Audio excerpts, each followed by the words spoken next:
Good morning, student. Myself Anurag Singh, Assistant Professor, Department of Pharmaceutical Chemistry, SIRT, P. Today discuss about flame photometry or flame atomic emission spectroscopy. Flame photometry spectroscopy are branch of spectroscopy which deals with study of different inorganic elements.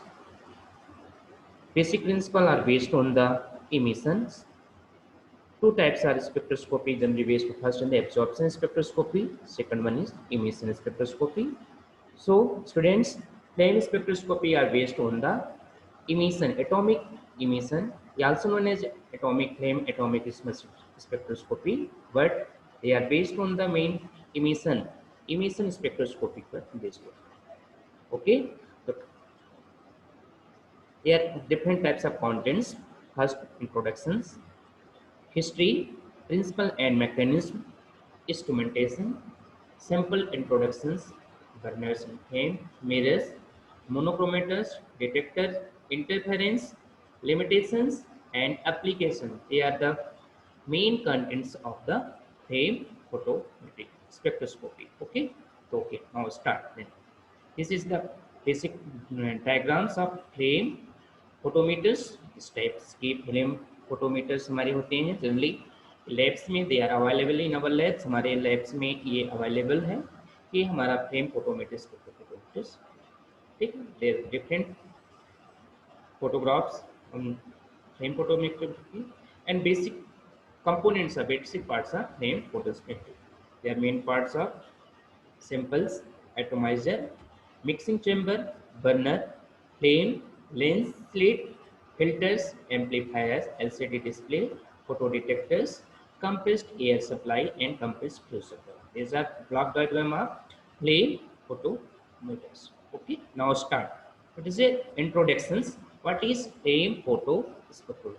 Flame photometry is more accurately called the flame atomic emission spectroscopy. Means flame photometry को भी अपन generally flame atomic emission spectroscopy बोलते हैं. It is a branch of spectro which is specifically examined in the spectrophotometers are in the form of atoms. A photometric flame photometric photometers is an instruments used in organic chemical analysis to determine the concentration of certain metal ions among the sodium, potassium, calcium, and lithium.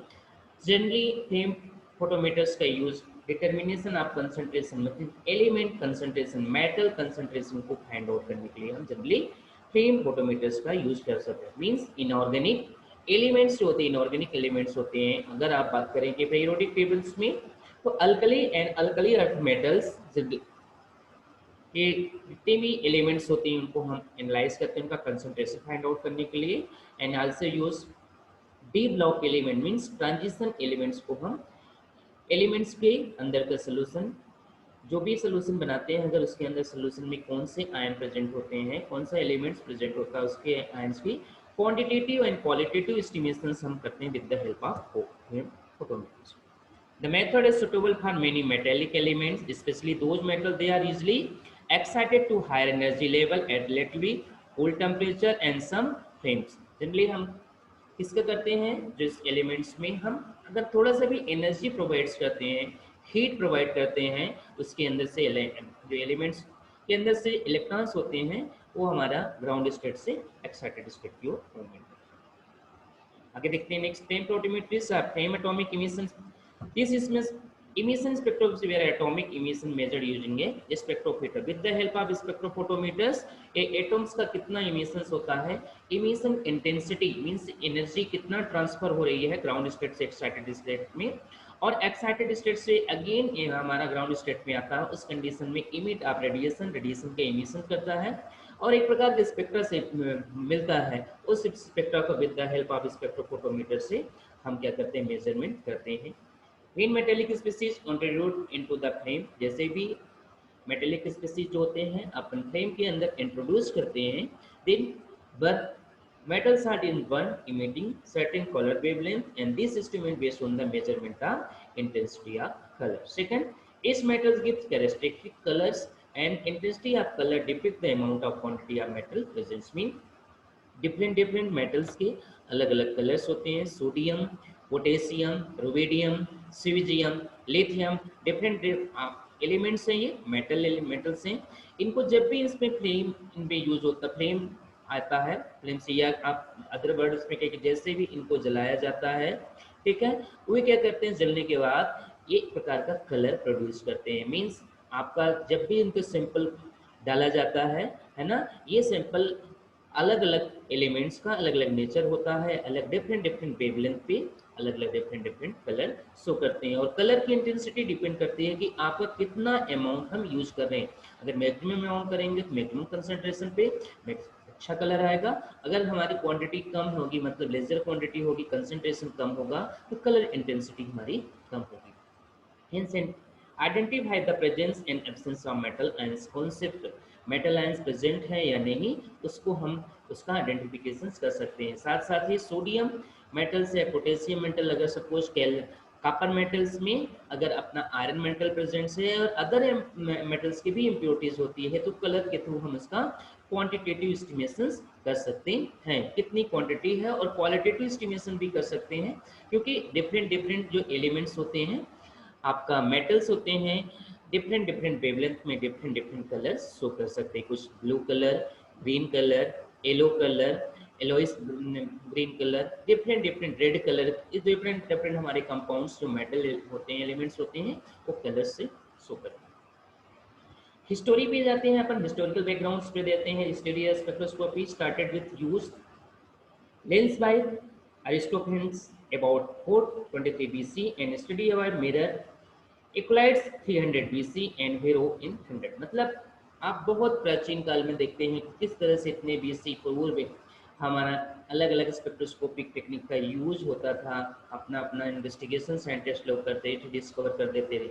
In letter 18वीं शताब्दी के बाद scientist use the Kirchhoff Bunsen array angstrom and Roald, Michaels, Michels, and Balmer studied the composition of sun based their emission different wavelength।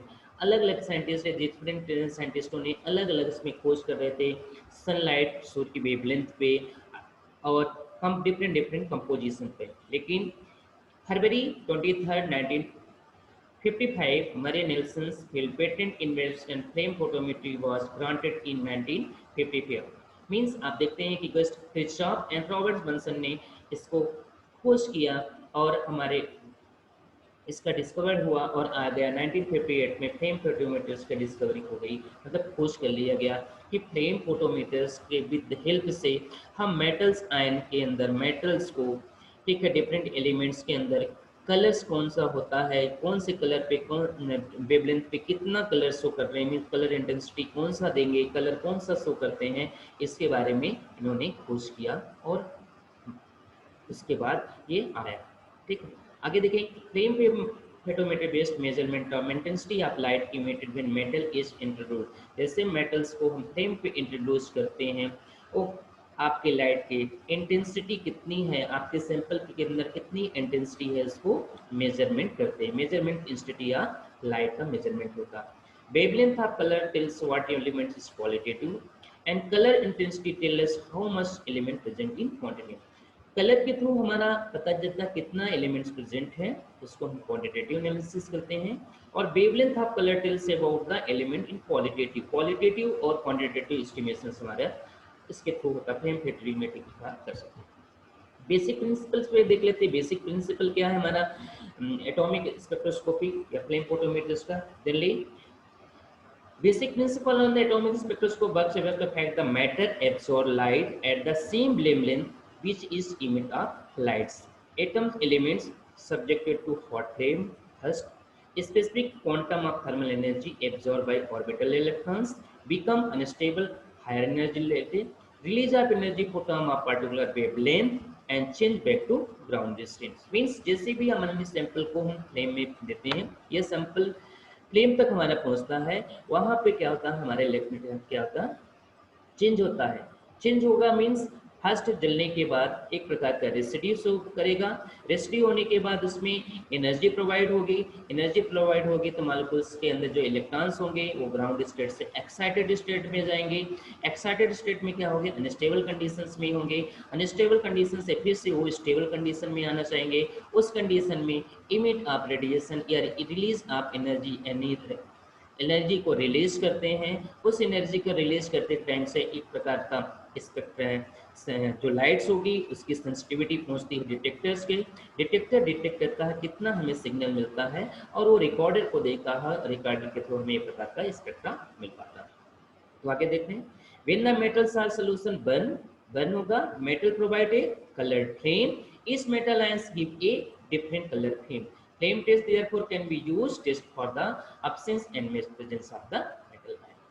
ठीक है, ये हमारा basic principle. Again इसको देखते हैं, डिटेल्स देख लेते हैं। When a solution aspirate into low temperature flame in aerosol, each droplet of water evaporated, leaving a solid course or residue of evaporation. First step, and then second step, the core further break down into the molecular levels down to the molecular levels and provide molecules are not to refractory progress to the from of atomic species. The atom then excited by flame and electron temporarily move to the go to higher energy levels, and then when electron to return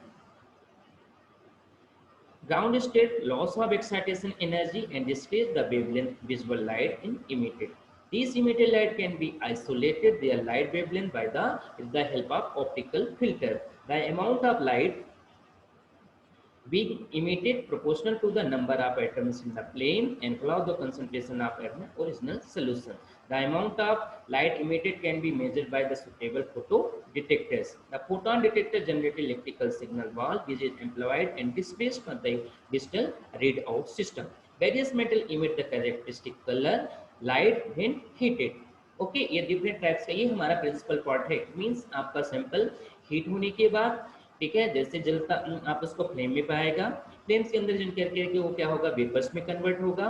vapours में करने के बाद वहाँ पे कुछ residue मिलेगा। Residue के साथ में उसमें एनर्जी होगी। वो एनर्जी होकर आयोनाइज्ड होगा। आयोनाइजेशन होकर के चेंज होगा रेडिकल्स एंड आयंस में, और रेडिकल्स एंड आयन में कन्वर्ट होने के बाद वो हाई एनर्जेटिक इलेक्ट्रॉन्स जो एक्साइटेड स्टेट से अगेन ग्राउंड स्टेट में आएगा। ग्राउंड स्टेट करने के पहले इमीडिएट वहाँ से एनर्जी रिलीज होगी, और डिफरेंट डिफरेंट एनर्जी जितनी रिलीज होती है डिपेंड करता है कितना हमारा अमाउंट हम यूज कर रहे हैं, मतलब आपके सैंपल की क्वांटिटी के कंसंट्रेशन पे डिपेंड करेगा एंड आपके कलर की इंटेंसिटी, वहां से आपकी कलर इंटेंसिटी मिलेगी और एक प्रकार का spectra. Under constant control condition, the light intensity of characteristic wavelength produced each atom directly proportional to the number of atom the emitted energy, which the turn to directly proportional to the concentration of MST interested in the sample। ठीक है, ये हमारा basic principle है। अब आप देखिए कैसे, suppose यहाँ पे इसको रिप्रेजेंटेशन कर रहे हैं इसका। ये आपका सपोज सोल्यूशन है, इस सोल्यूशन के थ्रू सब सॉल्वेटेड प्रोटॉन आप फ्लेम से जलने के बाद इवापोरेट हुआ, देन सॉलिड रेसिड्यू मिले।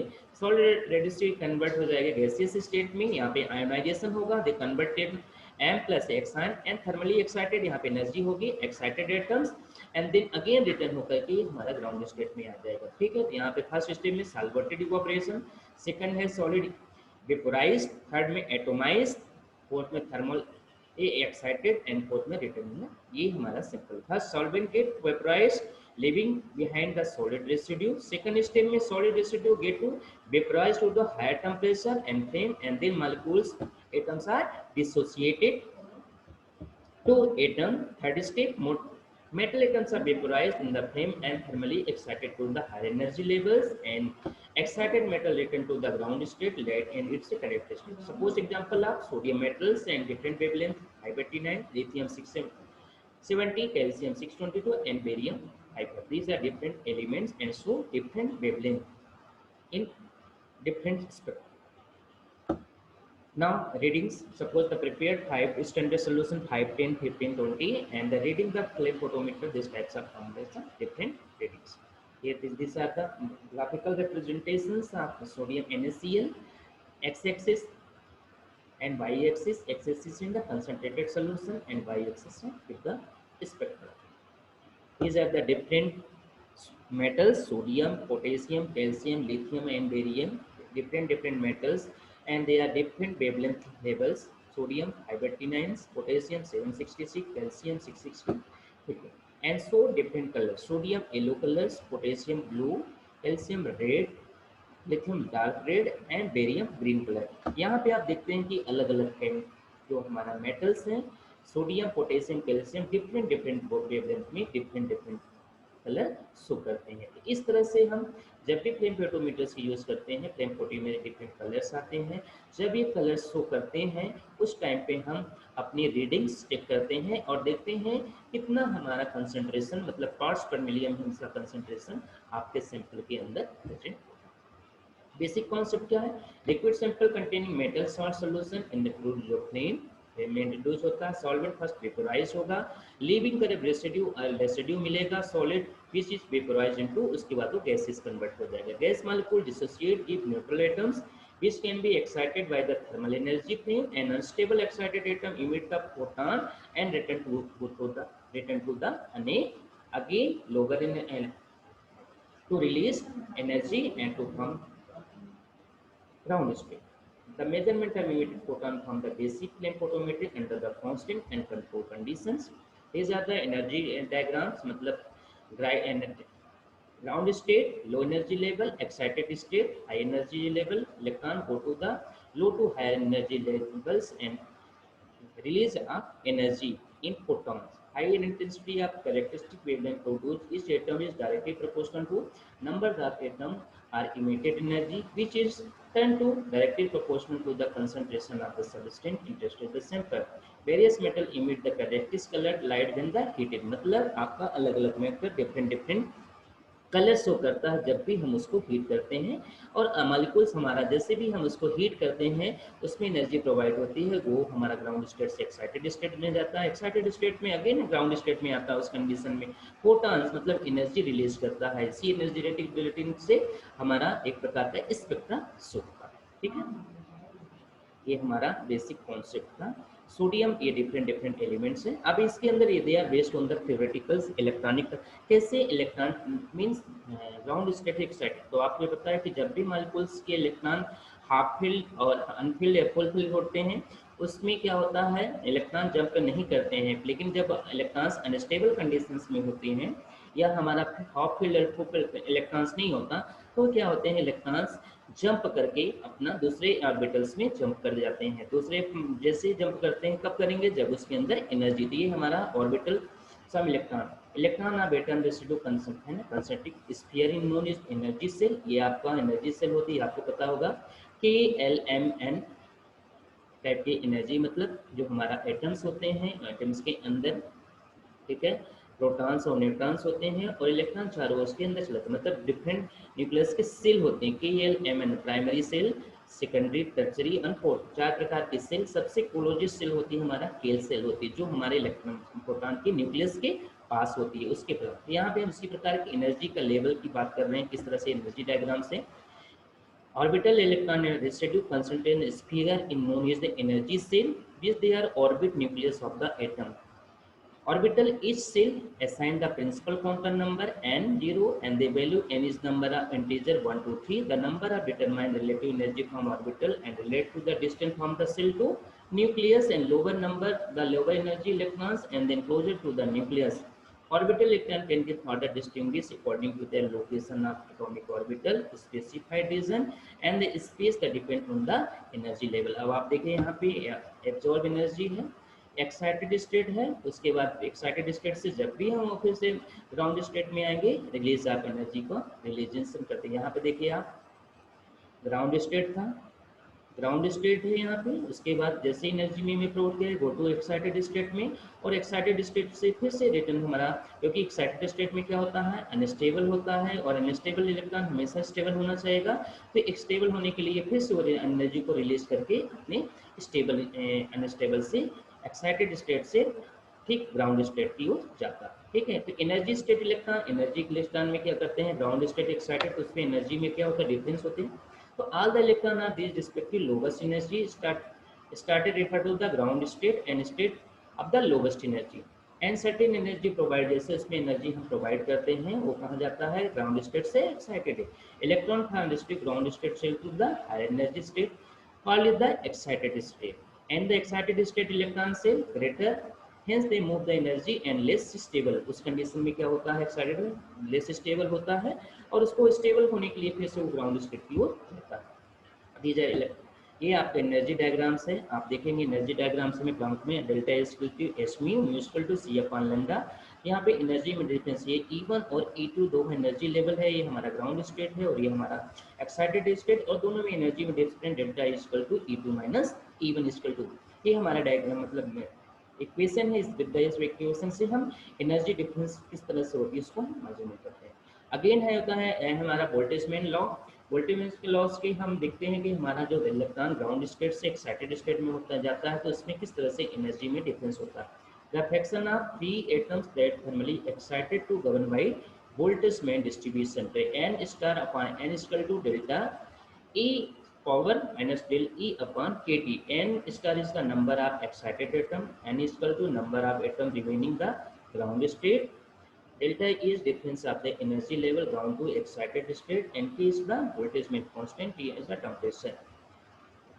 ठीक है। अब आप देखते हैं कि इसका मैकेनिज्म किस तरह होता है। आप देख सकते हैं कि इलेक्ट्रॉनिक जो ट्रांजिशन हो रहा मैकेनिज्म है हमारा आयोनाइजेशन सोल्यूशन, सपोज ये हमारा NaCl का सोल्यूशन होता है। फर्स्ट स्टेप में एस्पायरेशन होगा, मॉलिक्यूल्स फॉर्म होंगे एरोसॉल। एरोसॉल फॉर्म में क्या होता है कि पार्टिकल्स क्या होते हैं, जो ड्रॉपलेट्स होते हैं मैक्सिमम बड़े मैक्रोमॉलिक्यूल से बड़े पार्टिकल्स कन्वर्ट करके उसको फिल्टर होते हैं, सिर्फ स्मॉल पार्टिकल्स आते थे। फर्स्ट स्टेप में ion expired go to vaporise state in flame. यहाँ पे मॉलिक्यूल्स क्या होगा, वेपर से बात एनाइज्ड होगा, एनाइज होकर थर्मल एनर्जी मिल करके कहा जाएगा ये रिलेटेंट। उसके बाद heat energy absorb ground state से एनर्जी रिलीज होगी, एब्जॉर्ब करेगा गो टू एक्साइटेड स्टेट, और एक्साइटेड स्टेट से फिर से एनर्जी को रिलीज करके अपना राउंड स्टेट हो जाता है। यहाँ आप देख सकते हैं सीबी लोमिक इक्वेशंस के थ्रू हम इसके मैकेनिज्म करते हैं। Flame photometry employed the various mainly at the oxygen nitrogen oxidant, these are the oxidant material. The temperature of flame depend on the fuel oxidation ratio. The intensity of light emitted should be described by the सिर्फ लोमकिन equation. ठीक है, यहाँ पे I equal to K into C की power N. यहाँ पे I क्या है, इंटेंसिटी ऑफ इमिटेड लाइट, कितनी लाइट यहाँ मिल रही है। C concentration of the elements, K constant of proportionally constant, and यहाँ पे the linear path of the calibration.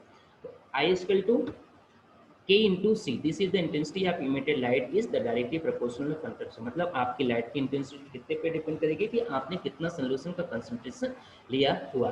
ठीक है, आगे देखते हैं कि process various process in the flame in the discussion. कितनी चार जनरली प्रोसेस होती हैं ड्यूरिंग द प्रैक्टिकल से। फर्स्ट होता है desolvation, the metal particles of flame are dehydrated by the flame and solvent is evaporated, है ना। फर्स्ट स्टेप में ये स्टेप होता है वेपोराइजेशन। जैसे इवोपरेटेड होता है vaporisation, metal particle simple are dehydrated, मतलब वहाँ से वाटर मॉलिक्यूल्स निकल जाएगा। They also lead the evaporation from the solvent.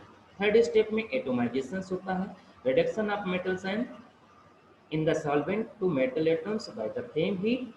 Next step में जैसे एटोमाइजेशन के बाद एक्साइटेशन होता है, इलेक्ट्रोस्टैटिक फोर्स ऑफ अट्रैक्शंस लगते हैं between electron and nucleus atom, help the absorb particular amount of energy and they jump to the excited energy. मतलब आपको बताया कि इलेक्ट्रॉन्स रहते हैं अपने सेल के अंदर होते हैं, जैसे उसकी एनर्जी प्रोवाइड करते हैं वो एनर्जी लेकर के एनर्जेटिक इलेक्ट्रॉन रोकने के बाद जंप कर देते हैं नेक्स्ट सेल के अंदर इन orbital. Then next is emission process in higher energy state. Unstable, the atom jump back to the stable low energy state. Emission energy from the radiation characteristic which wavelength which can used। आगे देखते हैं tables हैं आपका different different के metals हैं, ये elements हैं, ये मेटल एलिमेंट हैं। आप अलग अलग वेवलेंथ डिफरेंट डिफरेंट वेवलेंथ पे डिफरेंट डिफरेंट कलर्स शो करते हैं। ये आपका ये आप देख सकते हैं sodium potassium calcium strontium barium copper lead and copper, different different के एलिमेंट्स हैं या मेटल्स हैं, और डिफरेंट डिफरेंट फ्लेम पे अलग डिफरेंट डिफरेंट कलर शो करते हैं। ठीक है, तो ये हमारा प्रिंसिपल और थ्योरेटिक पार्ट हो गया है।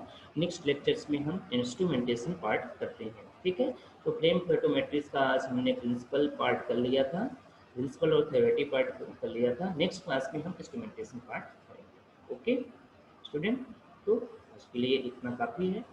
थैंक यू आप लोग इस वीडियो को लाइक करें, शेयर करें, देखें इसको, समझें और उसके बाद हम नेक्स्ट क्लास में इसको डिस्कस करें।